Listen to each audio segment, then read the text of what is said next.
ya. Jadi jangan sampai kita pakai bahan yang sudah habis, baru habis 1 hari kok nggak apa-apa karena di gudang saya masih banyak gitu misalkan. Itu nggak boleh ya. Nanti produk yang dihasilkan nanti menjadi tidak halal ya. Jadi tidak boleh di eh, ini dikeluarkan dengan sertifikat halalnya. Kalau eh,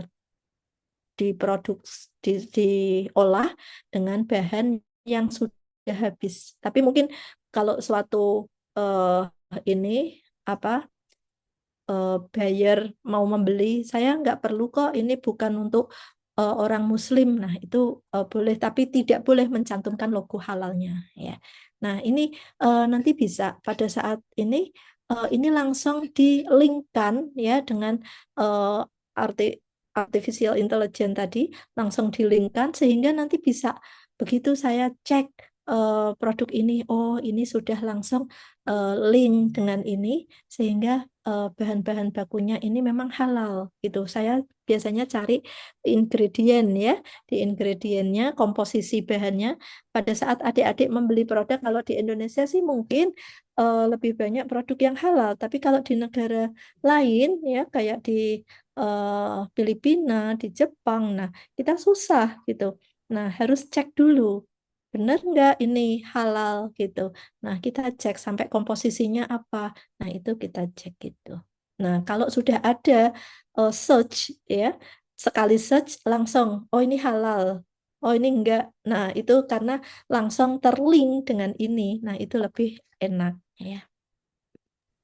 Mohon Jadi, maaf, Bu Rifda izin mengingatkan waktu ya, presentasinya tinggal 5 menit lagi. Terima baik, kasih. makasih. Jadi dasar-dasar artificial intelligence-nya untuk deteksi halal itu pakai machine learning ya. Kita mengidentifikasi pola-pola dari kumpulan data besar. Ini loh pangan yang halal, ini loh yang berpotensi non halal. Kita masukkan data sebanyak-banyaknya pakai CV ya, computer vision. Ini untuk inspeksi real time mulai dari proses produksi tadi ya. Jadi mulai proses sampai ke kemasannya ya. Kepatuhan halalnya apakah dia produksi secara halal atau tidak. Pakai NLP yaitu eh, menganalisis daftar bahan tadi ya, kita langsung bisa apakah dia sudah punya sertifikat atau belum. Ada pakai blockchain ya, mencatat jejak digital ya dari yang tidak dapat diubah dalam ini ya, seluruh rantai pasok. Jadi ini kalau dikombinasikan nanti bisa menghasilkan suatu deteksi ya. Misalkan kita mau deteksi ini ya, gelatin babi atau alkohol dengan akurasi 98%. Ini kita bisa pakai spektro, pakai DNA. Nah, itu juga bisa. NLP juga bisa ya. Nah, ini beberapa contoh ya. Ini sudah dipasang untuk deteksi bahwa dikombinasi dengan IoT sama blockchain sehingga nanti pada saat proses produksi ini bisa terdetek kalau ada tambahan bahan atau peralatan atau jejak lain yang tidak halal ya. Jadi sudah ada eh, ibaratnya syaraf manusia udah ditaruh di situ gitu ya. Sudah dikasih eh, apa? Dikasih ini di otaknya, di saraf-sarafnya itu sudah dikasih data sebanyak-banyaknya. Kamu tolong ya mendeteksi. Nah, itu lebih canggih dibanding manusia ya. Kalau manusia hanya melihat gitu kan susah, harus mendeteksi satu persatu susah. Nah, ini sudah detektor pakai ini ya. Jadi sudah terdeteksi. Nah, nanti dia langsung mengirim kode, ada alarm begitu ini ada deteksi. Oh, ini ada dicurigai dengan bahan yang tidak halal ya. Studi kasusnya ada deteksi alkohol yang sudah diuji coba oleh beberapa peneliti, verifikasi gelatin dari babi dan ini ada beberapa yang menambahkan aditif non halal pada bahan baku ya. Jadi ini. Nah, proyek-proyek percontohan ini di ini ya apa Malaysia itu sudah banyak ya, sudah mulai memanfaatkan ini. Ini contoh-contoh penggunaannya. Jadi identifikasi gelatin dikombinasikan dengan peralatan, kemudian nanti dipadukan ini bisa pemeriksaan gelatin eh, dan daging babinya ya. Apakah itu gelatinnya dari babi atau sapi atau ikan langsung bisa terdeteksi ya. Jadi alurnya ini saya kira nanti bisa dipelajari sendiri. Ini kelebihannya dia otomatis dan cepat dan tidak merusak sampel karena dia sistemnya tadi pakai artificial intelligence peralatan akurat dan objektif dapat diterapkan pada lini produksi ya tadi pada saat lini produksi misalkan ada mengandung bahan yang tidak halal itu langsung bisa terdetek dan dapat dikombinasi dengan sistem sertifikasi langsung dengan sertifikasi halal digital ya jadi ini kelebihannya sehingga untuk potensi ke depannya itu ini ya AI ini memang bukan pengganti yang langsung, tapi dia bisa alat bantu strategis ya yang akan meningkatkan integritas, efisiensi, dan kepercayaan di industri pangan halal. AI juga ini teknologi potensial dan relevan untuk mendukung sistem deteksi pangan halal. Nah, tapi ini semuanya juga diperlukan sinergi ya dari industri pangannya, UMKM-nya, akademisi, startup artificial intelligence, MUI, BPJPH, dan dari Kementerian Agama tentunya ya itu dari lembaga yang dalam hal ini eh, apa sangat konsen di bidang halal ini. Itu yang bisa saya sampaikan. Terima kasih. Waktu saya kembalikan ke moderator. Assalamualaikum warahmatullahi wabarakatuh. Warahmatullahi wabarakatuh. Terima kasih kepada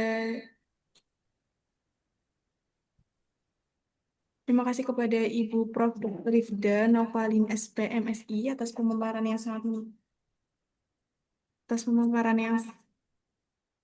mencerahkan mengenai AI Application for Halal Detection. Paparan ini tidak hanya menggarisbawahi pentingnya halal dalam kehidupan Muslim dan pasar global yang sangat besar, tetapi juga sangat komprehensif menjelaskan bagaimana AI dapat menjadi solusi inovatif untuk tantangan yang ada dalam sertifikasi dan deteksi halal.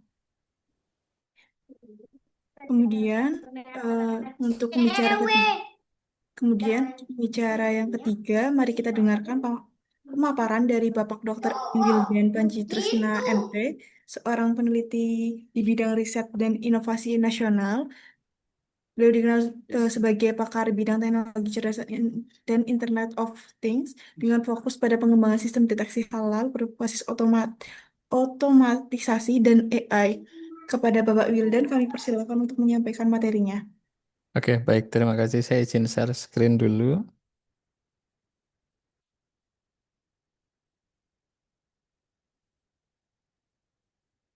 Sampun terlihat, nggih? Sudah, Pak. Oke, baik. Bismillahirrahmanirrahim. Assalamualaikum warahmatullahi wabarakatuh. Selamat siang semuanya, Bapak Ibu. Yang terhormat Pak Imam Tahyudin, yang insya Allah guru besar sebentar lagi.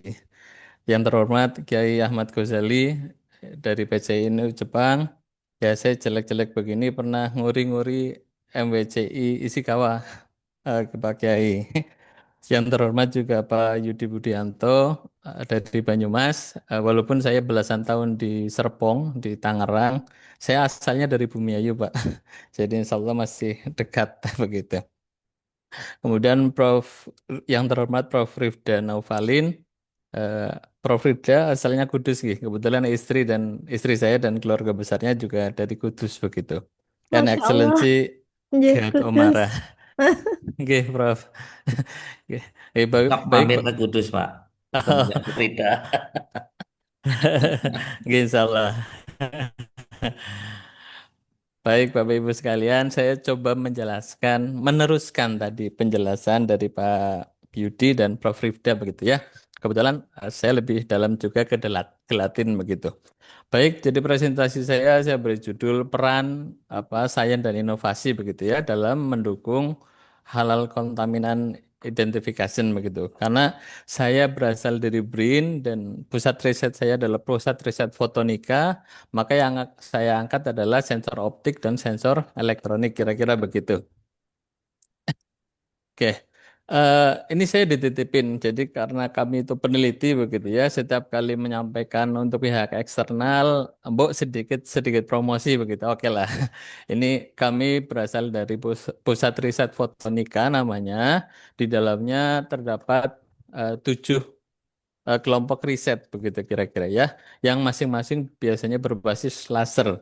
Ada laser material processing spektroskopi, ada kontrol pengukuran presisi, ada semiconductor photothermal material, ada optodinamika sensor, dan saya kebetulan ada di MOEM. MOEM itu Micro Opto Electromechanical System gitu ya. Lalu ada lagi nanoplasmonic teknologi, ada lagi dari optical instrumentation gitu ya. Nah, jadi kami di BRIN itu terkait mahasiswa tentu banyak program yang kami selenggarakan, termasuk program skripsi, tesis ataupun disertasi begitu. Kemudian untuk rekan-rekan peneliti, eh, kita ada visiting lecture, ada visiting professor juga. Kemudian kami juga memiliki beasiswa S2 S3 melalui degree by research begitu, yang dibiayai seluruhnya oleh BRIN begitu. Oke, baik. Hari ini saya akan menyampaikan tadi sudah disampaikan oleh pembicara sebelumnya. Ya kira-kira ya kita masih bahas halal, tapi ada hubungannya sedikit dengan ekonomi begitu. Kemudian ini beberapa sensor yang pernah saya gunakan atau pernah saya mainkan dalam penelitian begitu ya. Dan kita akan melihat apa opportunity-nya ke depan bagaimana dan sebagainya. Oke, baik, cepat saja kita mulai. Yang menjadi prolog gitu ya dalam saya menyampaikan ini, pertama saya melihat bahwa laporan Global State Islamic Economy Indicator menyampaikan bahwa Indonesia itu negara terbesar loh dalam importir importir halal food begitu ya. Yang selanjutnya diikuti oleh Turki, Pakistan, Egypt dan Bangladesh. Padahal Pakistan dan Bangladesh mungkin juga jumlah penduduknya, populasinya juga dekat dengan kita, tapi pertumbuhan ekonominya mungkin berbeda gitu ya. Yang kedua USDA, jadi United States Department of Agriculture gitu ya di Amerika, Kementerian Pertaniannya kira-kira begitu, eh, merilis bahwa 5 negara yang produk pork ya, produk yang mengandung babinya itu sangat tinggi, diantaranya adalah Cina, Uni Eropa, Amerika, Brasil, dan Rusia. Lalu kita akan melihat apakah Indonesia ada hubungan dagang dengan kelima negara tersebut, ternyata ada dan banyak begitu ya. Seperti tadi dijelaskan Pak Yudi, oh produk dari Cina ternyata banyak sekali yang minta sertifikat halal begitu ya. Yang ketiga, jadi masih tentang State of Global Islamic Economy, laporannya begitu ya. Jadi apa eh, konsumen Muslim dalam rangka halal itu belum belum tentu hanya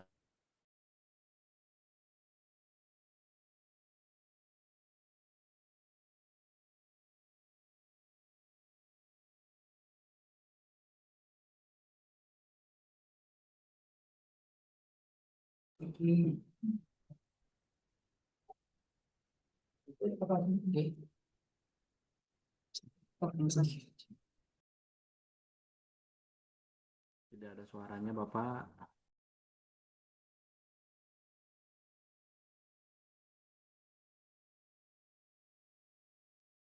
Suara hilang.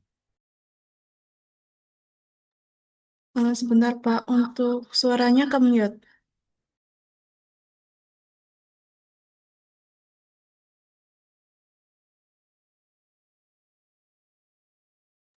Mungkin dari Zoom-nya Pak.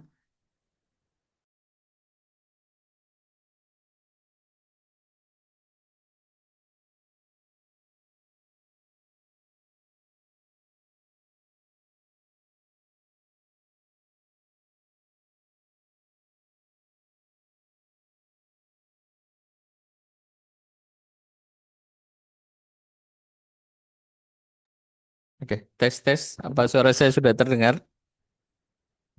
Sudah, Pak. Oke, gimana nuwun. Terima kasih, saya lanjutkan. Jadi KNEKS itu diketuai oleh Prof. Ma'ruf Amin waktu itu gitu ya, yang mengatakan atau mengamanahkan kepada BRIN salah satunya adalah tentang halal kritikal material gitu ya, untuk deteksi material kritis. Nah, jadi dengan dasar ini kami juga melakukan beberapa hal tentang riset begitu ya. Yang umumnya dilakukan orang yang tadi juga sudah disebutkan atau disampaikan oleh Prof. Rida gitu, gitu ya. Untuk identifikasi halal itu biasanya dengan berbagai cara. Ada yang menggunakan PCR, ada yang menggunakan FTIR, Fourier Transform Infrared gitu ya. Ada yang menggunakan kromatografi, dan ada yang menggunakan enzim atau ELISA. Nah, masing-masing ini karena kami menggunakan metode yang lain, maka kami bisa bisa ceritakan bahwa eh, terdapat beberapa kelemahan lah. Intinya baik persiapan sampel yang panjang misalkan, atau harga yang kurang affordable misalkan, atau hasil yang sensitivitasnya masih rendah begitu ya dari alat-alat yang sudah ada. Tapi intinya adalah biasanya pengujian seperti ini mahal begitu. Oke, ini beberapa gambar yang bisa saya sampaikan. Kemudian kalau itu kita anggap mahal, maka kita melakukan hal lain gitu ya. Yang jelas goalnya sama, dengan akurasi yang tetap tinggi, sensitif, mendeteksi kontaminan non halal, affordable atau terjangkau begitu ya, dan mudah digunakan. Nah, apa yang kita propose yaitu sama dengan cara kerja kita. Misalkan kita ini sorry gambar mulut sebelah kanan begitu ya. Kita ada suatu sampel tertentu. Maka ketika ini masuk mulut kita, di dalam mulut akan merasakan indranya pengecapnya adalah lidah begitu ya. Maka ketika lidah merasakan, dia akan merespon, memberikan informasi melalui jaringan saraf begitu ke otak begitu ya. Lalu di otak akan membandingkan, oh ini rasa manis, oh ini rasa pahit, oh ini rasa asin, kira-kira begitu ya. Dan setelah menentukan oh ini pahit, maka dapat kita katakan judgment begitu, sensory judgment. Nah, proses ini juga sama. Ini ada akuisisi data, data treatment, dan statistical analysis gitu ya. Maka di dalam instrumentasi yang kita propose begitu ya, kita juga menggunakan prinsip kerja manusia yang sama as a human begitu.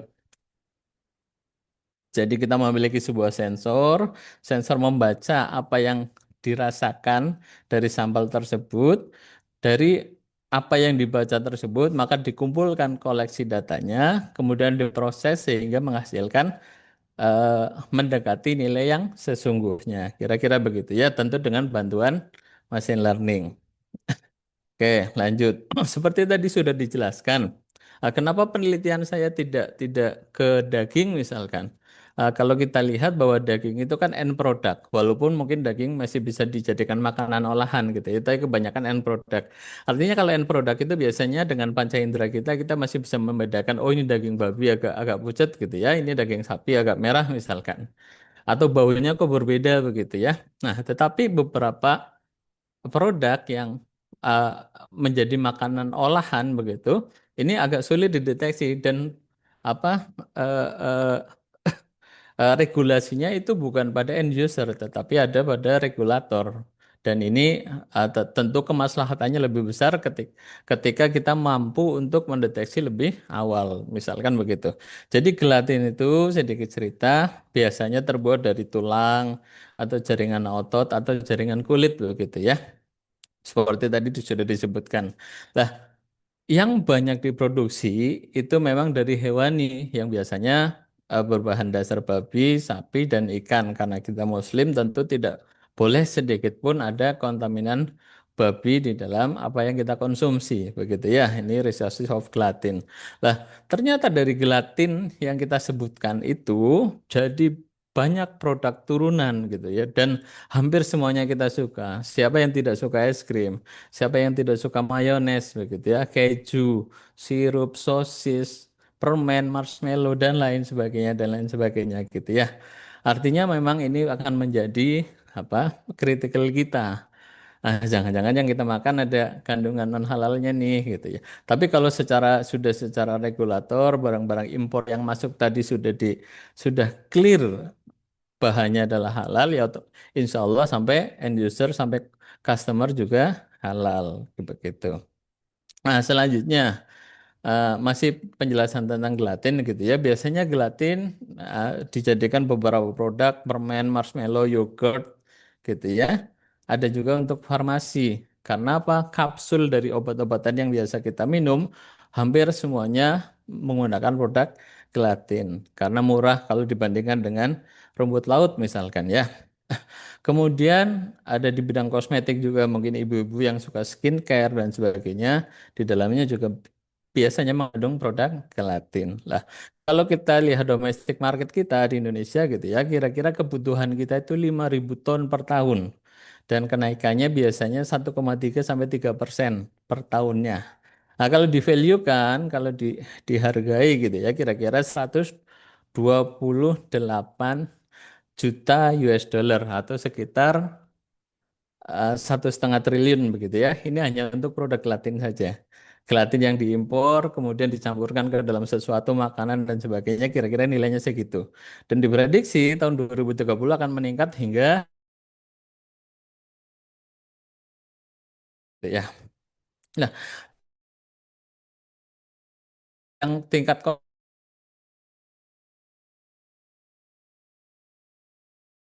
apa hanya ada 3 perusahaan yang produce gelatin di Indonesia.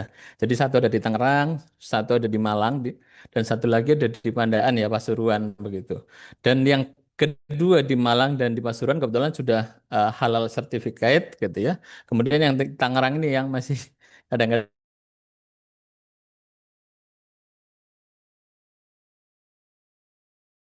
gitu ya. Nah, artinya terjadi ke ke ketimpangan juga. Kita mau harus impor banyak, sementara produk impor tuh diindikasikan ternyata produknya misalkan mengandung babi gitu ya. Oke, selanjutnya riset foto nikah. Mudah-mudahan suara saya masih gitu ya.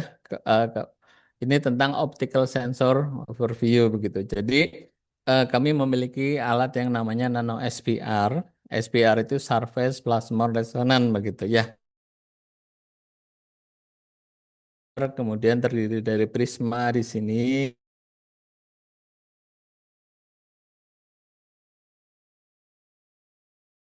Misalkan gelatin sesuai karakter kan terlihat dalam bentuk kurva seperti ini. Misalkan ketika gelatin sapi dimasukkan, maka kita akan mendapatkan warna biru. Lalu ketika gelatin ikan atau gelatin babi dimasukkan, dia akan mendapatkan warna babi dan ikan misalkan. Begitu. Dari gelas, kaca, kemudian dilapisi prisma. Yang mana biasanya ditambahkan immobilizer atau functional layer.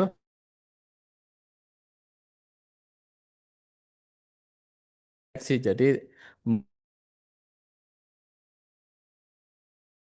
baru pemanis saja kalau kita belajar tentang elektromagnet field di permukaan itu besar kira-kira begitu ya. Ini sebagai basic science-nya. Nah, sedikit menjelaskan lagi apakah tadi yang apa sensor optik itu ada dasarnya? Iya, ada.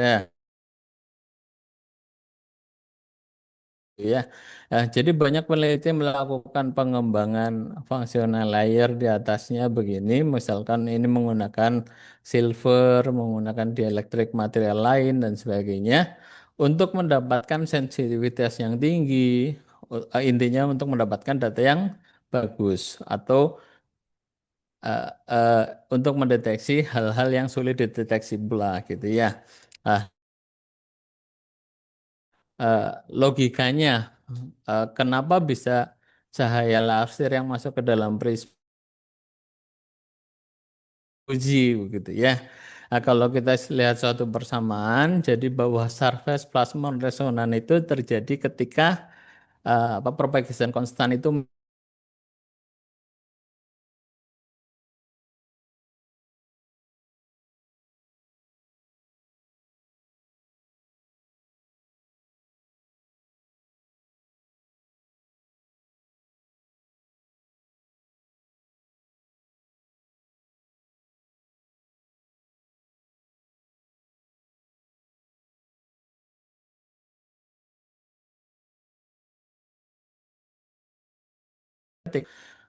adalah kira-kira 4 gram gelatin di dalam 1 liter air. Itu konsentrasi yang sangat kecil sekali. Kenapa bisa saya katakan sangat kecil? Karena biasanya di dalam produk makanan contohnya agar-agar itu konsentrasi gelatinnya sekitar 14% begitu ya.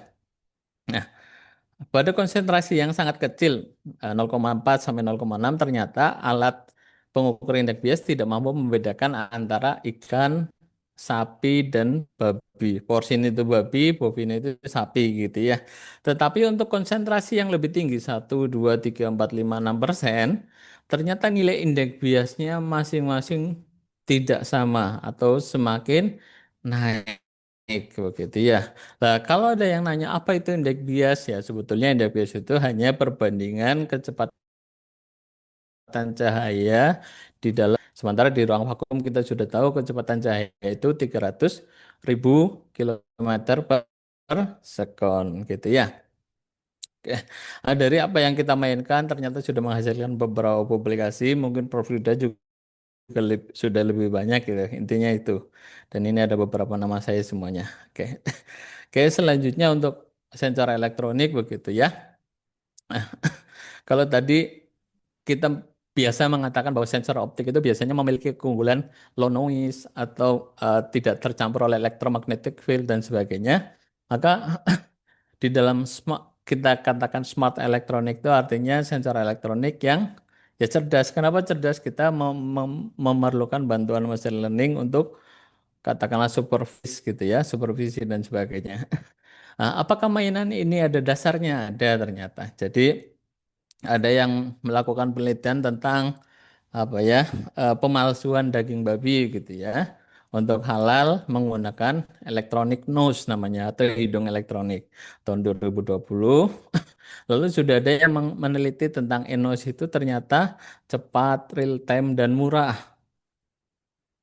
begitu. Kemudian ada yang sudah menganalisa gelatin babi dan gelatin sapi menggunakan sensor quartz crystal microbalance, tapi menggunakan sensor manual elektronika belum ada. Maka itu kami masuk ke dalam ranah tersebut.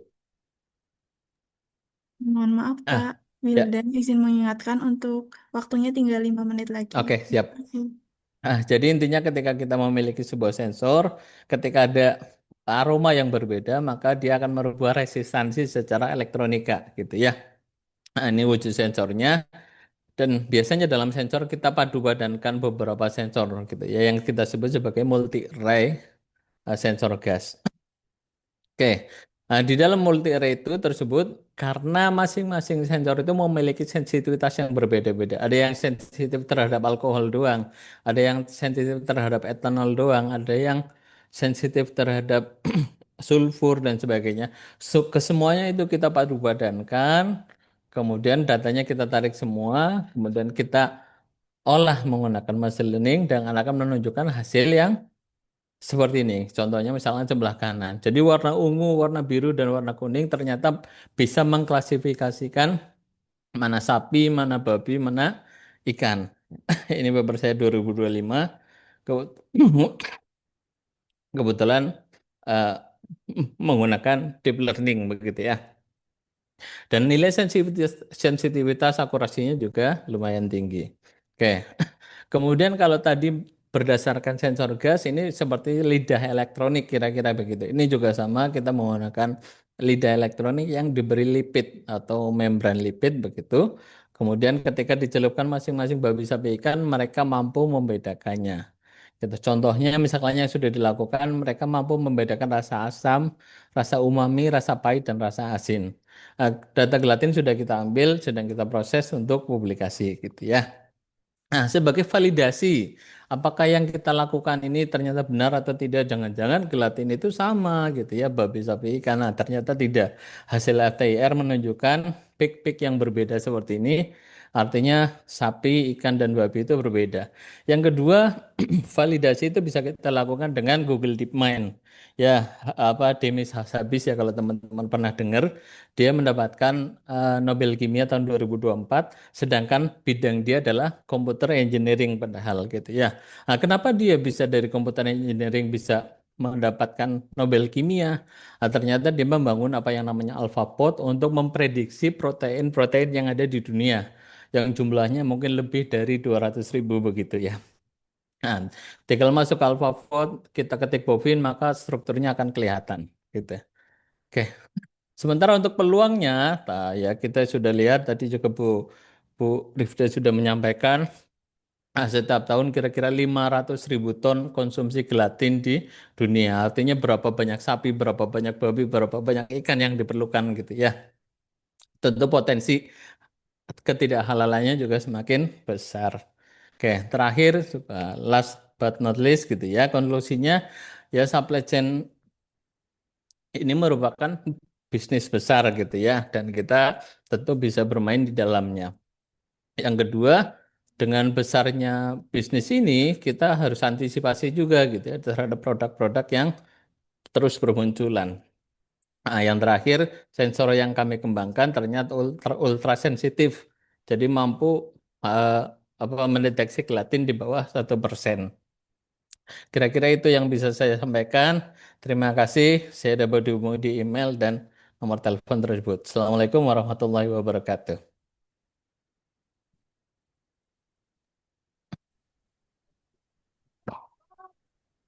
Oke, terima kasih kepada Bapak Wildan atas penyampaian yang sangat informatif dan penuh dengan perspektif teknologi masa depan dalam layanan halal. Kemudian untuk pemateri yang terakhir adalah Ibu Gehat Omara yang saat ini bekerja sebagai e-commerce operator dan konten kreator di ftalk.co.id di Jepang. Beliau mengelola situs e-commerce, melakukan riset mengenai produk halal di Jepang, serta menciptakan berbagai konten edukatif untuk platform Halodis.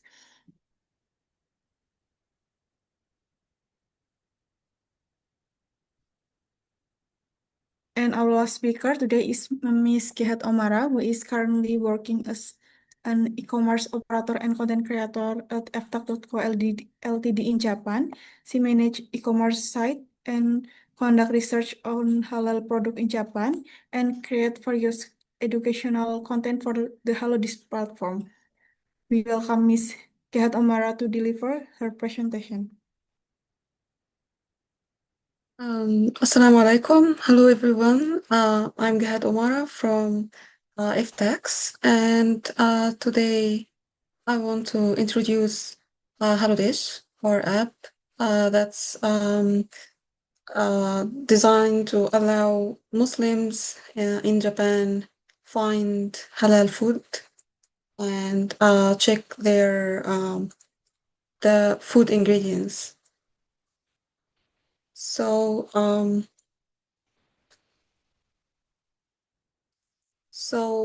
Halodish is actually a web app and mobile app that enables searching for halal and vegan restaurants, prayer spaces, and halal shops in Japan and Thailand.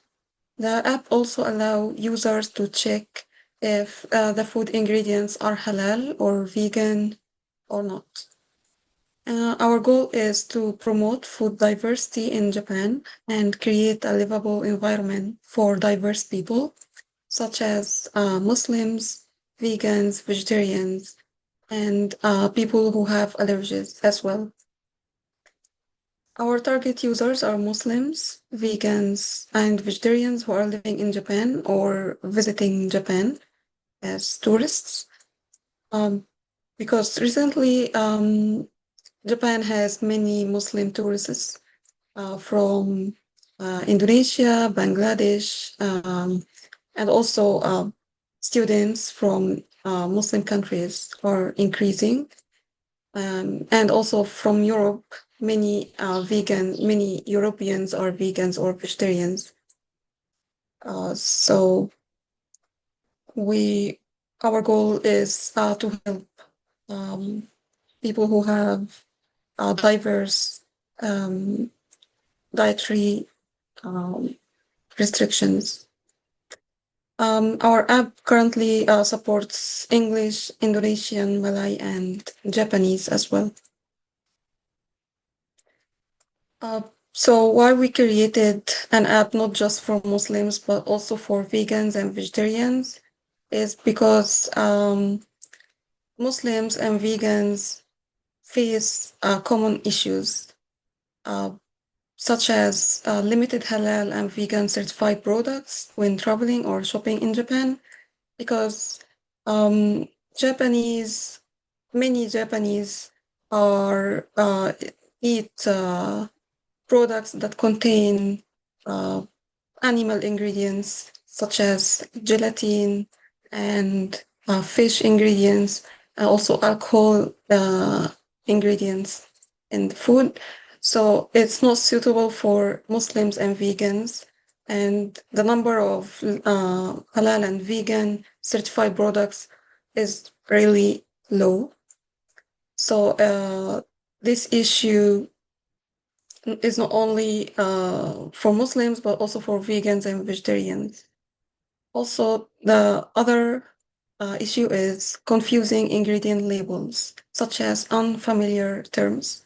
So even if someone can read Japanese, they will not know if this ingredient is actually suitable for them to eat or not. And also the lack of transparency in processed food products. So even if someone tries to check the ingredients, some ingredients can be driven from plant sources or animal sources. And the source of the ingredient is usually not written on the ingredient labels. So it's difficult to know if it's halal or vegan or not. So the food check feature on HelloDish can help Muslims and vegans overcome these challenges in Japan. So this is actually a screenshot from our app. So users can choose if they want halal check or vegan check, because the criteria for halal food is different from the criteria for vegan food. So first, the user will choose if they want to check the food if it's halal or vegan, and they can choose a photo or take a photo by their camera.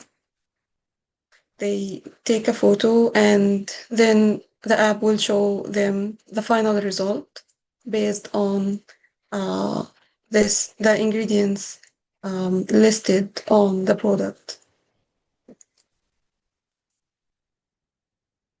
So I want to explain how exactly the food check feature on the app work.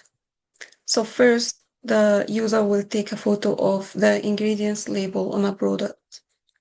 And the app will scan the ingredients and extract the text written on the packaging. And also the app will translate the ingredients from Japanese to English, so users can check if they are not sure about the accuracy of the app. Also, the app checks each ingredient and decides if any of the ingredients is haram or non-vegan or doubtful. Then, after checking each ingredient, the app will show an easy to understand result, which is one of these three results. So if there is any haram ingredient in the product, the result will be haram. And if there is any doubtful ingredient, the result will be doubtful. And doubtful mean that there is a possibility that the ingredient source can be plant or animal. So there is no guarantee that this ingredient is haram or halal. That's why the result would be doubtful. If there is no haram or doubtful ingredients at all, then the result would be halal.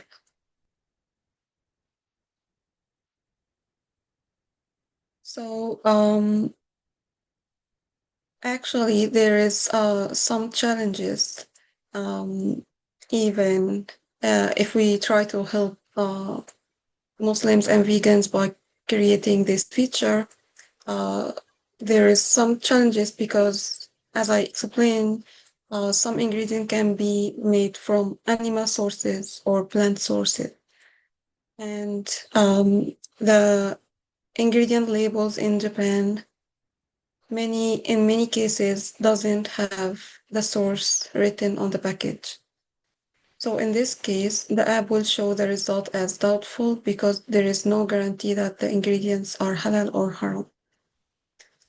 And also, the Muslims have different levels of strictness about haram food. For example, some people avoid only pork and alcohol, but other people avoid chicken and meat as well if it's not slaughtered according to Islamic method. So it's difficult to adapt the result according to the beliefs of each user. Also, if the photo is not clear, the app may give inaccurate results, so users should take clear photos and follow instructions. However, currently we have users who use this feature, and we think that it has some benefits to them, even if there is some issues or challenges that I mentioned earlier. So what kind of benefits? First, users can know if the food is suitable for them or not, even if they cannot understand Japanese. Because Japanese doesn't have alphabet. It's very different from other languages. So tourists who don't understand Japanese will find it difficult to translate or read the ingredients. So this feature can help them to know what ingredients are written and if it's suitable for them or not. And also, even if a user can understand Japanese, it's sometimes difficult to know if the ingredients are suitable for Muslims or not. So the app lets users know without much research. So this allows users to make quick decisions while shopping and saves their time. Also, there is no need to stick to the limited halal certified or vegan certified products because in Japanese supermarkets, halal certified and vegan certified products are very, very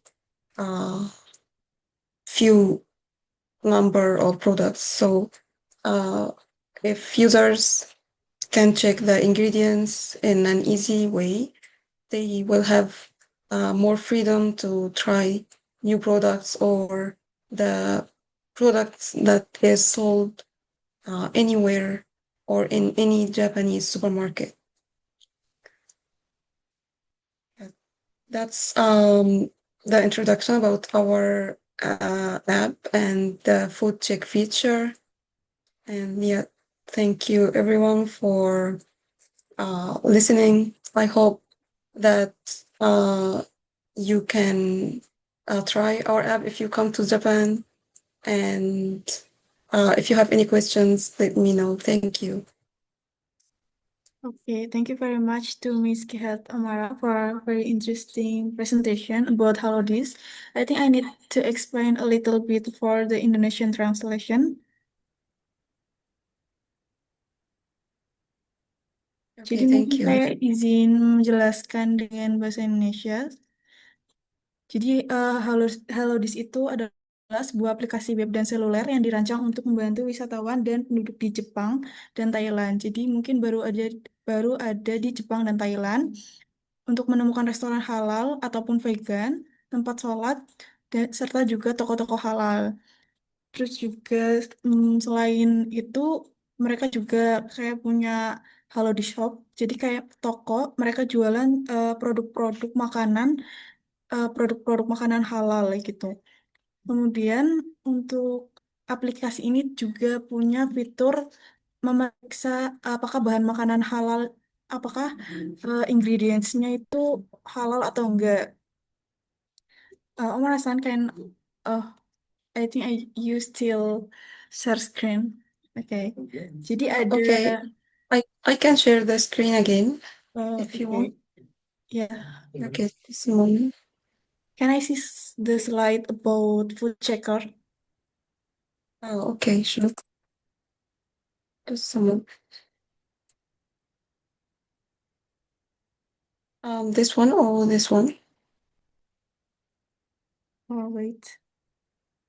After that. Oh, okay. Oke, jadi di sini ada fitur food check. Jadi itu caranya yang pertama, pengguna itu mengambil foto label bahan makanan dari suatu produk, terus nanti aplikasinya itu memindai, mengekstrak bahan-bahan yang tertulis pada kemasan. Jadi nanti secara otomatis diterjemahkan dari bahasa Jepang ke bahasa Inggris. Kemudian nanti aplikasi memeriksa setiap bahannya itu, menentukan apakah ada bahan makanan yang haram atau nantinya halal gitu. Kemudian nanti muncul seperti muncul informasi kalau misal halal itu berwarna hijau, kalau misal ada satu bahan mungkin yang haram, mungkin nanti akan muncul warna merah atau nanti teks bahannya itu kayak terlihat seperti itu. Mungkin itu saja penjelasan saya tentang Halodis yang dijelaskan Omara. Terima kasih. Thank you, Omar-san. I think uh, stop the share screen.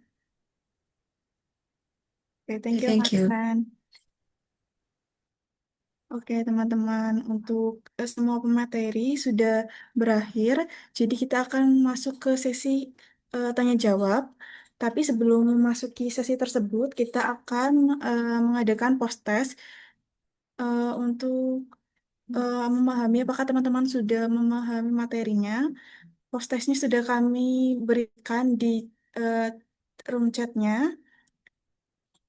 Jadi selagi teman-teman ngisi post testnya, mungkin ada yang ingin bertanya, disimpan dulu nanti pas sesi Q&A bisa disampaikan.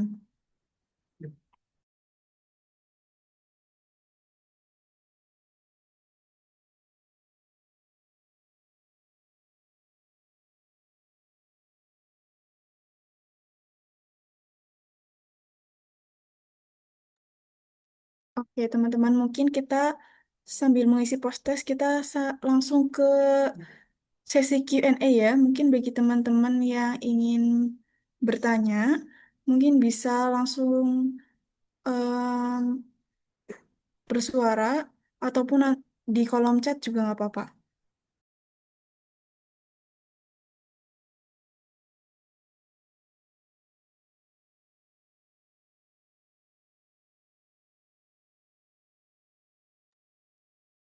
Mungkin ada teman-teman yang mau bertanya, raise hand dulu.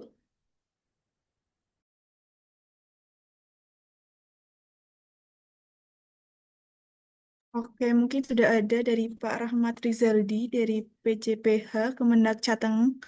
Mungkin silakan Pak eh, langsung unmute aja. Baik, terima kasih atas kesempatannya. Ya, saya Rahmat Rizaldi dari Kemenak Jateng. Izin bertanya tadi yang dipaparkan Pak Wildan ya.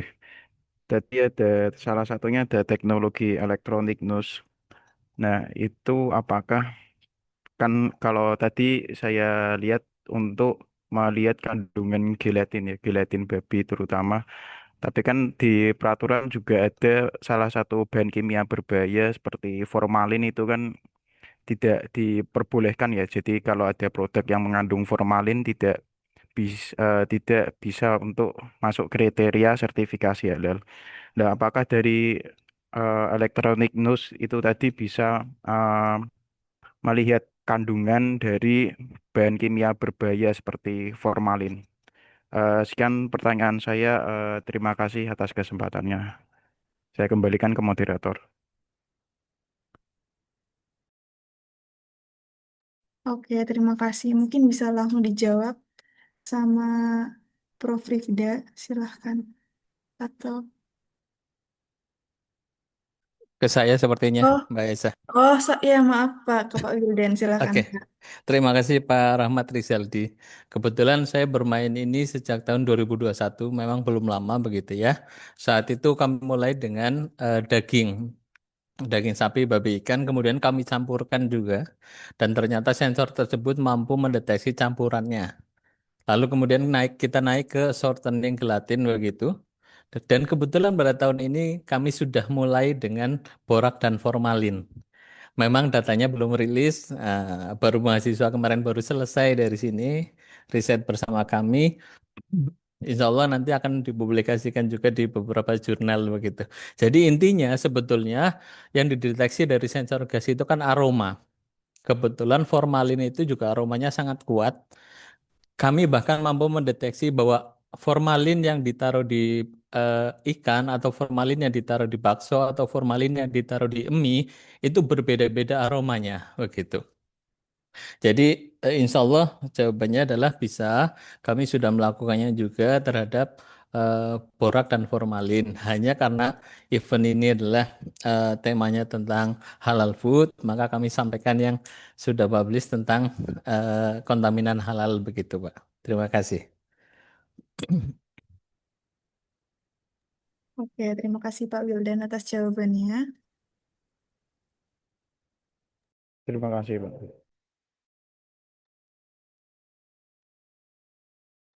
Oke, kemudian untuk sesi Q&A selanjutnya ada lagi yang ingin bertanya, langsung raise hand saja.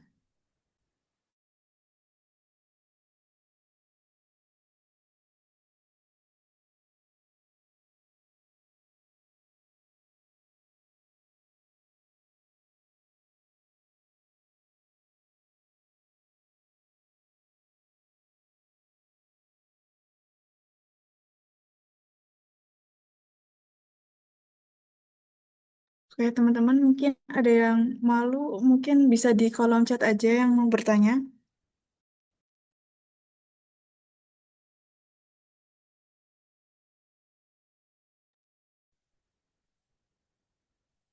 Mbak Aisyah, saya boleh bertanya ke Omar Rasa nggak? Boleh Pak. Oke, thank you for the opportunity. Omar Rasa. Yeah, as we know that the new food and beverage product are coming out day by day, maybe every day begitu ya. Uh, and how does the Haludis update the latest data? Oke, thank you. Kira-kira itu ya Mbak Isa. Jadi apa produk itu kan bermunculan setiap hari, bahkan mungkin setiap jam gitu ya. Sementara apakah Haludis mengakomodir itu begitu? Thank you. We are trying to update and work more on the food check feature to become more useful for users, for Muslims and vegans in Japan. Thank you. Ya Pak, sudah cukup Pak jawabannya Pak Wildan. Oke. Terima kasih. Thank you Marsan for the answer. Mungkin ada pertanyaan lagi untuk Omar Hasan atau mungkin materi yang lainnya. Langsung raise hand saja teman-teman. Oh, ini sebentar di kolom komentar. Untuk Pak Wildan, izin bertanya Pak Wildan, apakah ada alat deteksi yang mungkin bisa digunakan secara portable sehingga bisa dengan cepat mendeteksi senyawa kandungan produk tanpa harus membawa setiap produk ke laboratorium terlebih dahulu? Terima kasih. Baik, terima kasih Ibu Endah Agustia Pratiwi. Eh, Kami memulai instrumen ini dengan masih terpasang ke listrik dan sebagainya. Dan insya Allah ke depan mungkin tidak lama lagi 1-2 tahun kami akan mengintegrasikan pertama adalah displaynya dulu, kemudian baterainya juga include di dalam alat. Yang nantinya bisa kita katakan adalah ini portable begitu. Jadi masih bisa moving kemana-mana begitu. Kita tinggal taruh sampel di dalam dan kita akan mendapatkan datanya bahwa ini terdapat kontaminan halal atau tidak gitu. Tapi ini sedang kami lakukan. Jadi riset itu kan bertahap dan continuity begitu. Terima kasih.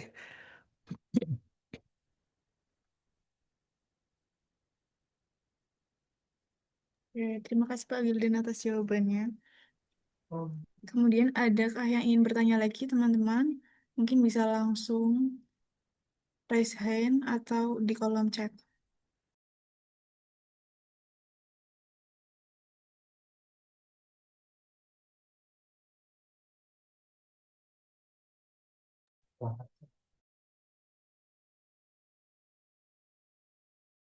Oh ya teman-teman, ini udah ada link absensinya di kolom chat. Bisa langsung diklik saja linknya. Oh ya, sama untuk post testnya, jangan lupa untuk dikerjain ya teman-teman sebelum sesinya berakhir.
Oke,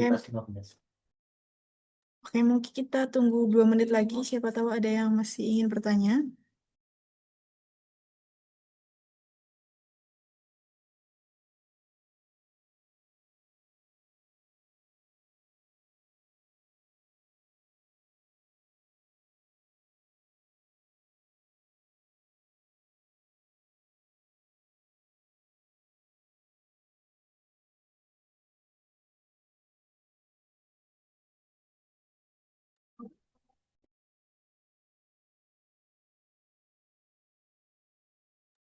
Oke, mungkin ini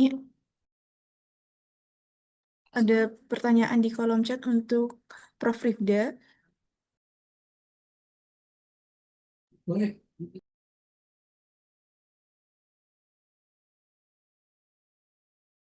Mohon maaf kami jeda dulu karena sedang azan di sini.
Oke, mungkin izin melanjutkan.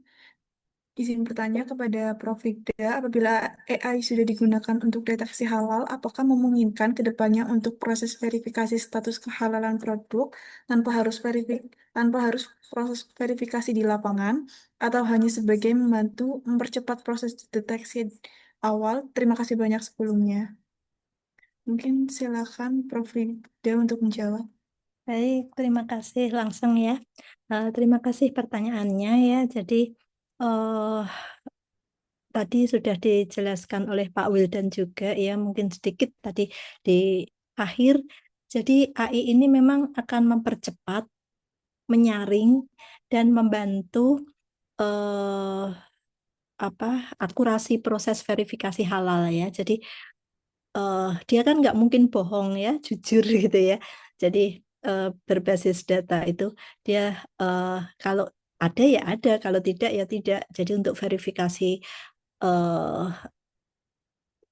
ribuan sampel bahan itu akan lebih cepat, tapi tidak dapat menggantikan peran verifikasi lapangan sepenuhnya ya dalam waktu dekat. Mungkin bisa integrasi ya, eh, ini para auditor itu digabung dengan AI ya. Jadi bukan penggantian tapi eh, ini integrasi gitu mungkin ya Pak Wildan ya.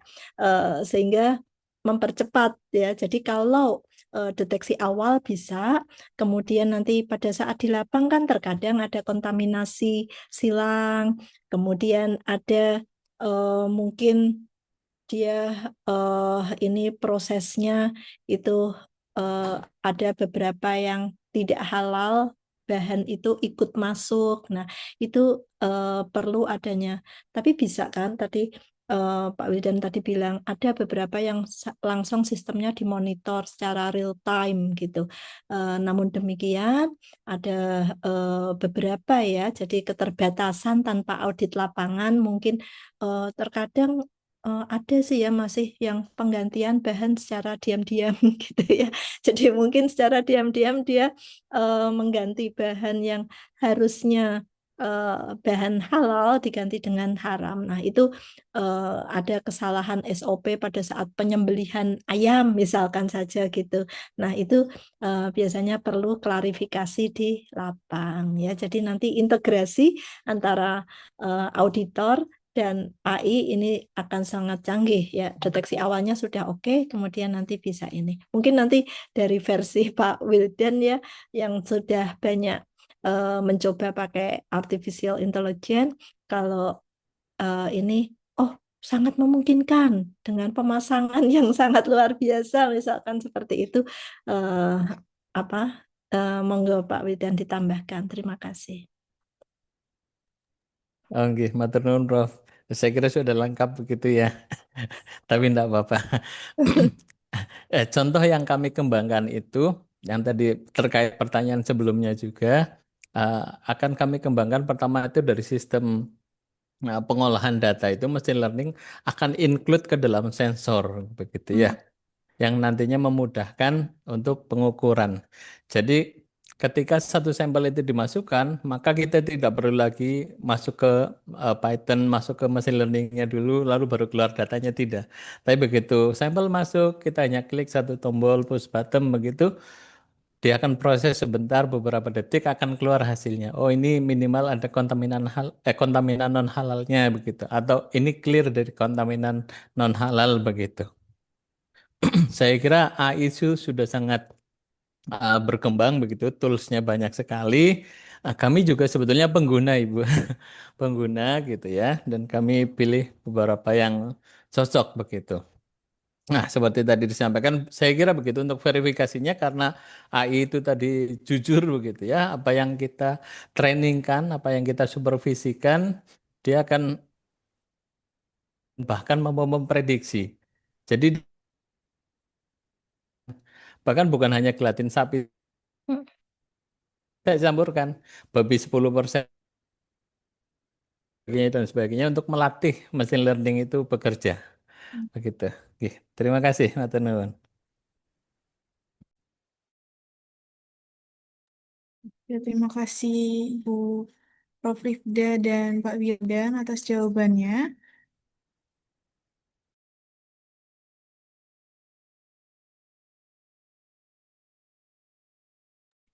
Oke, mungkin ada pertanyaan lagi di kolom chat. Izin dari Bu Enda Agustia. Izin bertanya kembali, Ibu Profitda, untuk di Indonesia, apakah sudah ada perusahaan atau lembaga yang menjalankan fitur AI untuk integrasi audit halal? Mungkin bisa langsung dijawab, silakan. Baik, terima kasih.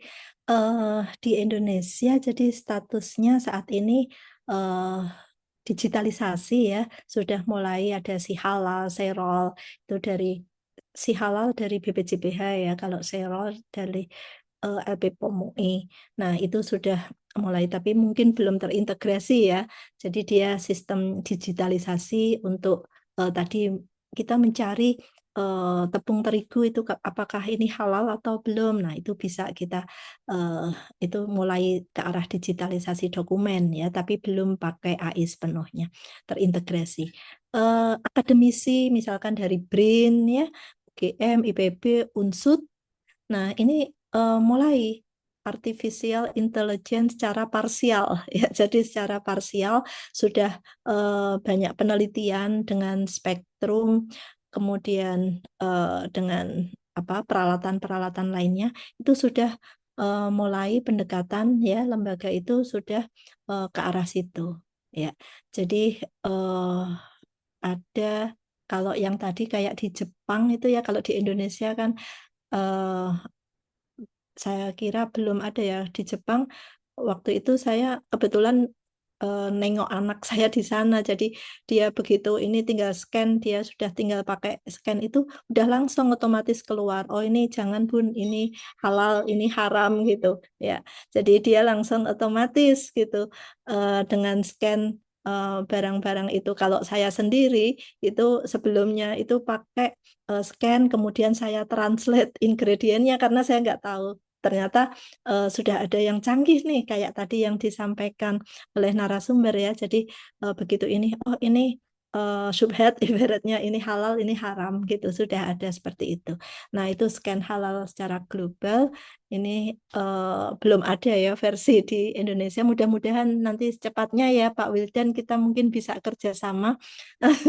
Nanti versi ini nih mungkin Pak Imam emang sengaja mempertemukan kita nantinya untuk membuat kegiatan ya kerjasama sinergi dari berbagai lembaga nanti bisa terwujud ya hasil dari penelitian kita dari Pak Yudi, kemudian Pak Wildan dari Unsud. Nah, nanti bisa bersinergi untuk menghasilkan melalui BRIN RIM ya, Pak.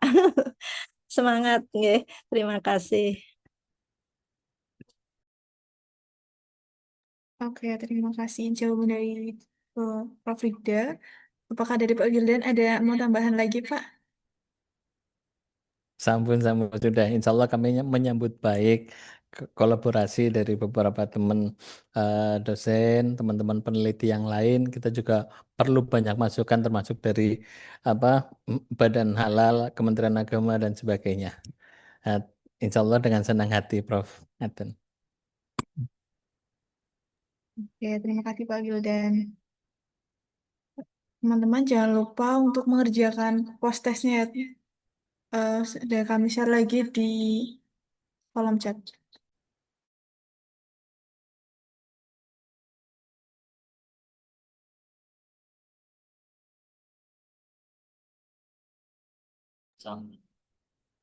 Teman-teman, apakah ada yang mau bertanya lagi?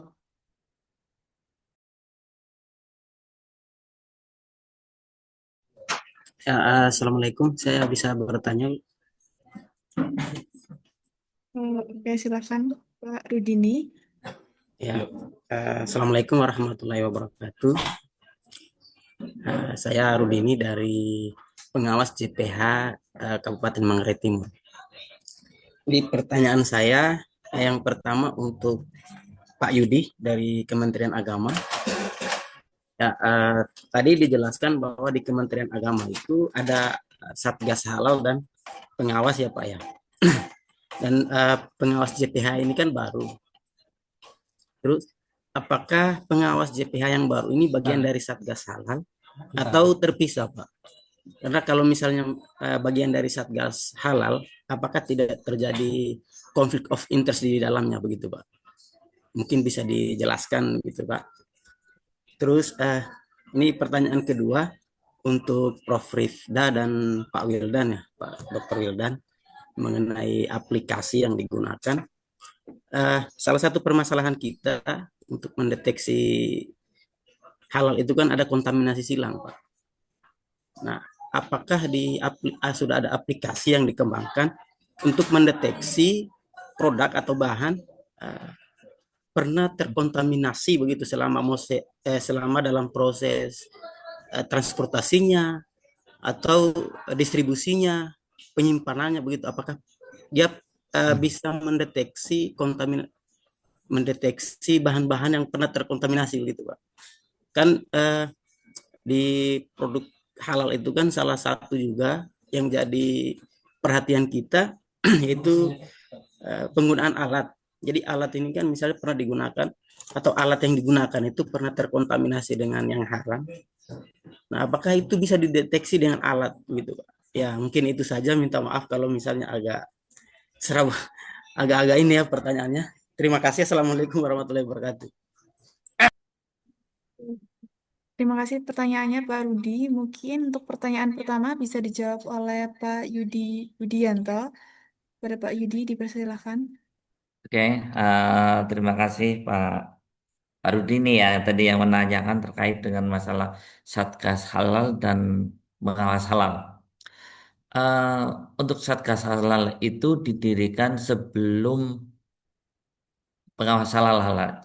Pengawas halal itu ada Pak Rudi. Jadi prosesnya itu panjang dalam artian udah lama sekali. Nah, makanya sebelum adanya pengawas halal, makanya waktu itu dibentuklah Satgas Halal, di mana tugasnya adalah untuk melakukan pengawasan, untuk melakukan audit ataupun untuk eh, dia tugas tugas utamanya adalah turun ke lapangan untuk mencari pelaku-pelaku usaha ataupun eh, dari melakukan apa pengawasan, kemudian mengaudit. Nah, itu sebelum ada pengawas halal, Pak Rudin. Pengawas halal itu barusan ada. Jadi untuk yang di Kementerian Agama sendiri itu baru CPNS di Kemenak Banyumas itu baru ada CPNS 2. Baru kurang dari sebulan ini. Jadi harapan kami besok-besok ke depannya itu antara pengawas halal dengan Satgas Halal itu dilebur jadi satu. Karena apa? Karena tugasnya itu sama. Kalau saya melihat tugasnya sama, pengawas halal untuk yang baru masuk saat ini, mereka masih bingung. Karena juga rata-rata fresh graduate ya, umur masih berkisar sekitar antara 23 tahun, 25 tahun. Mereka masih bingung. Aku sih tugasnya ngapain di sini Pak Yudi kan? Kebetulan duduknya juga kalau di Banyumas duduknya bareng sebelahan dengan saya. Tugas saya apa Pak Yudi? Nah, kemarin pas kebetulan ada kegiatan di Unsur ya dengan Bu Prof. Rida itu, mereka diajak lah mereka biar ada ada pemahaman, ada ilmu yang bisa masuk. Tugasnya seperti ini, seperti ini. Nah, harapan kami ke depannya, Mas Sudini, bahwa Satgas Halal yang memang saat ini masih menggunakan SK-nya SK dari Kanwil, itu akan digabung. Di mana tugasnya kan sama dengan pengawas halal. Kalau pengawas halal sekarang itu langsung di bawah Kementerian Agama, Mas Sudini. Jadi tugasnya sudah kelihatan. Mereka statusnya juga kelihatan bukan hanya sebagai sambilan, tapi sudah tupoksinya ya seperti itu. Saya kira itu Mas Rudi ini. Oke, terima kasih Pak Yudi atas jawabannya. Mungkin Pak Rudi apa sudah jelas penjelasan dari Pak Yudi? Oke, Jelas. Terima kasih. oke, kalau sudah jelas mungkin lanjut ke pertanyaan kedua untuk Prof. Rifda dan Pak Wildan. Mungkin dari Prof. Rifda duluan ya. Oke, silakan. Baik, terima kasih Pak Rudi atas pertanyaannya yang bagus ya. Jadi deteksi kontaminasi silang, misalkan tempat cucinya itu ternyata itu gabung ya antara produk yang haram dengan yang akan kita olah. Nah itu kan nggak bisa ya nanti atau alat masaknya yang dipakai itu sama. Itu merupakan tantangan terbesar ya di industri halal karena jejak barang haram walaupun dia sekian ppm ya, itu kan secara syariah hukum Islam nggak boleh gitu. Oleh karena itu ini sudah dikembangkan mungkin oleh Pak Wildan ya. Jadi beberapa aplikasi dari sistem artificial intelligence itu digabung dengan alat lab ya. Jadi misalkan alat lab ini digabung dengan apa artificial intelligence sehingga dia bisa mendeteksi, tadi kan sudah ada big data yang sudah bisa, oh kalau ini gelatin babi tercampur walaupun sekian ppm, ppb, nah itu sudah terdeteksi nih, oh ada nih dengan, walaupun tetap harus digabung dengan alat lab ya mungkin ya. Mungkin itu kalau pakai mobile langsung masih belum ada ya, jadi masih ada gabungan em, antara alat dengan artificial intelligence atau IoT sensor ya. Eh, jadi sudah digabung IoT sensor dalam suatu sistem gitu. Nah, sensornya sudah langsung bunyi alarm nih kalau ada tanda-tanda ini. Nah, itu secara real time pada saat ada kontaminasi silang itu bisa terdeteksi. Mungkin eh, itu ya yang bisa saya jawab dari beberapa pertanyaan. Tapi untuk diakses oleh misalkan kita konsumen itu masih belum ada ya, belum banyak ya. Mungkin Pak Wildan yang nanti bisa menambahkan. Terima kasih, Pak Rudi. Ya, terima kasih Prof. Pak Rudi sedikit menambahkan. Karena saya itu bidangnya sensor begitu ya. Maka secara konsep itu ada perubahan fisik, kemudian kita deteksi, kan begitu. Walaupun ujungnya saya akan mengatakan bahwa sensor saya belum mampu mendeteksi apa yang diprediksikan oleh Pak Rudini tadi begitu. Tetapi dari perubahan fisik tadi, sekilas dari slide-nya Prof. Rida itu sudah menjelaskan tentang computer vision misalkan. Begitu ya. Jadi misalkan kita kita punya conveyor begitu, ketika piring-piring itu dilewatkan misalkan, maka katakanlah piring yang terjadi bekas kontaminan non halal itu secara computer vision mampu dideteksi karena perubahan fisiknya begitu ya. Nah, maka setelah di outputnya akan kelihatan, oh ini ternyata mungkin ada perubahan fisik tertentu sehingga diindikasikan pernah dipakai untuk kontaminan non halal begitu. Kalau boleh sedikit cerita, saya bermain di computer vision itu walaupun untuk deteksi yang lain bukan deteksi halal itu bahkan mampu membedakan warna alami dan warna sintetis. Contohnya adalah warna baju saya kebetulan hijau, di belakangnya itu ada daun begitu ya. Saya rubah filternya dan sebagainya, ternyata warnanya jadi berbeda begitu.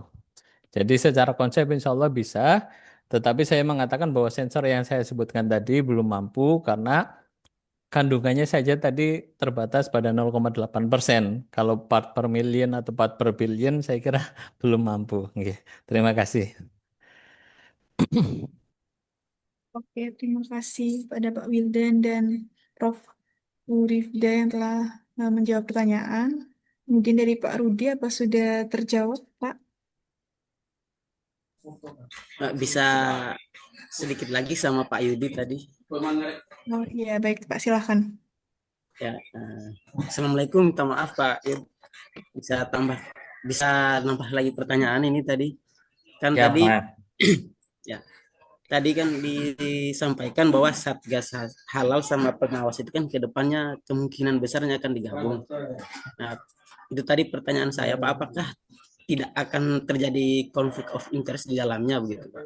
Itu saja tadi yang belum saya tangkap. Terima kasih Pak. Assalamualaikum warahmatullahi wabarakatuh. Oke, selanjutnya Mas Rudi ini. Satgas Halal itu dibentuk sebelum ada pengawas halal. Dan itu menggunakan SK-nya dari Kanwil. Berarti sekitar antara 5 tahun yang lalu ya Mas ya. Nah sampai hari ini di tempat kami itu Satgas Halal SK-nya itu sebenarnya sudah habis. Sebenarnya sudah habis, belum ada perpanjangan lagi. Terus ada formasi baru Ini formasi pengawas halal ini kan baru di Kementerian Agama dan baru dikeluarkan kemarin. Makanya yang CPNS yang baru masuk sebulan ini masuk, ini nantinya akan menggantikan apa jobnya, tupoksinya itu sama persis, kelihatannya sama persis dengan dengan Satgas Halal. Berarti ada kemungkinan loh ya Mas ya, karena Satgas Halal itu kan eh, dibentuk itu untuk untuk memenuhi, untuk mengisi tupoksi atau kegiatan-kegiatan yang selama ini belum ada, yang dalam hal pengawasan kan ya, dalam hal pengawasan. Jadi kalau misalnya begitu pengawas halal ada kemungkinan bisa aja Satgas Halal itu akan dihapus. Karena saat ini pun langsung mereka tiarap semuanya, Mas. Karena apa? Lo sudah ada pengawas halal. Ngapain Satgas Halal jalan? Kan seperti itu. Itu dari tupoksinya ya Mas ya. Kemudian dari segi anggaran. Dari segi anggaran pun mereka tidak ada anggaran sama sekali Satgas Halal. Karena hanya permintaan dari BPJPH. Kalau nggak salah hanya permintaan dari BPJPH untuk tolonglah dibuatkan Satgas Halal. Dan SK-nya SK dari Kanwil. Itu seperti itu, Mas. Kalau pengawas halal kan udah fake formasi baru untuk pengadaan CPNS 2025 ini dan eh, anggarannya otomatis Kementerian Agama sudah ada, orang-orangnya udah ada. Jadi statusnya juga JFT kan, sudah SK-nya, tupoksinya juga ada. Saya kira itu, Mas. Jadi ada kemungkinan Satgas Halal kemungkinan loh ya. Sampai sekarang kita nggak tahu sama sekali karena status Satgas Halal itu kan hanya dibentuk hanya untuk membantu BPJPH sebelum ada pengawas halal. Itu seperti itu ya Mas ya. Terima kasih ya Mas. Oke. Ya, terima kasih Pak Yudi atas jawabannya.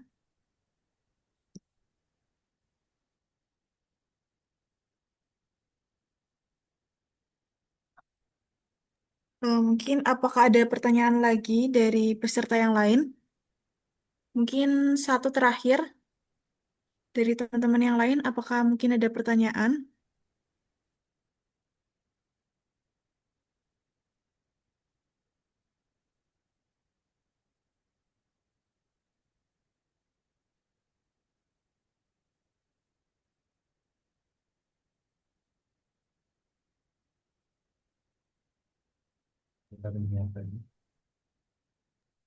Oke, mungkin teman-teman yang mau bertanya lagi, kami tunggu 1 menit ya untuk pertanyaan terakhir.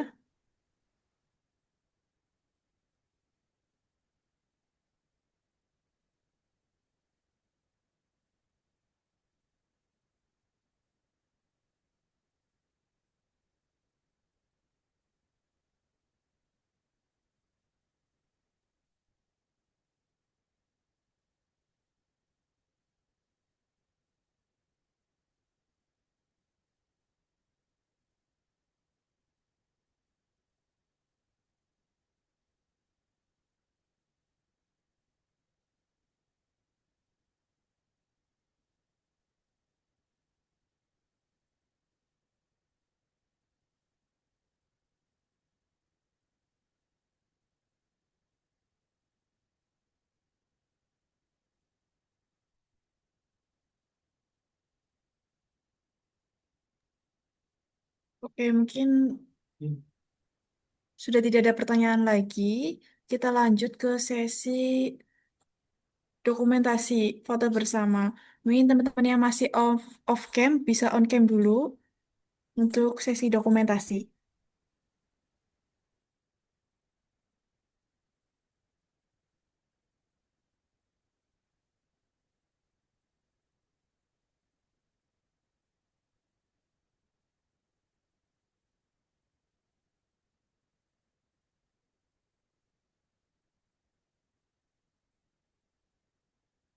Ya, mungkin saya hitung ya teman-teman.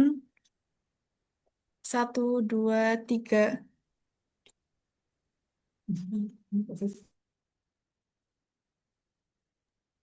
Oke, lagi. Eh, 1, 2, 3. Oke, yang ketiga, eh, foto lagi ya teman-teman. 1, 2, 3.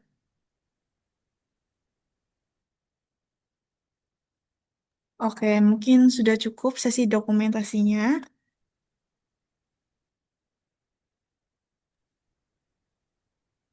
Oke, untuk acara yang terakhir yaitu ada penutup. Kita masuk ke acara terakhir yaitu penutup.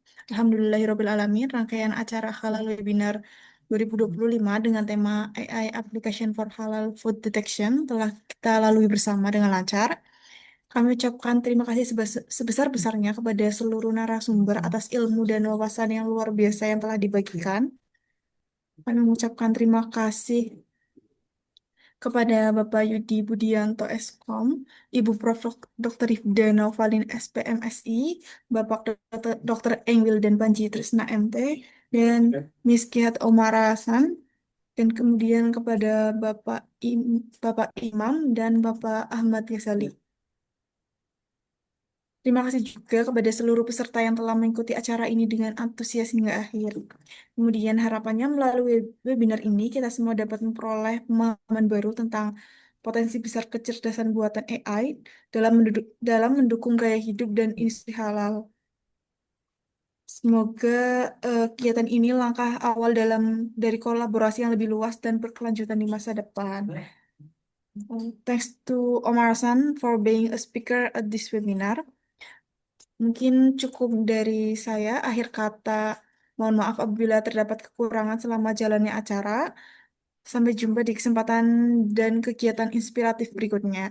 Sekian dari saya. Wassalamualaikum warahmatullahi wabarakatuh. Waalaikumsalam warahmatullahi wabarakatuh. Macam izin Waalaikumsalam. Bapak Ibu semuanya. Terima kasih izin Bapak Ibu. Terima kasih, izin juga. Iya. Thank you.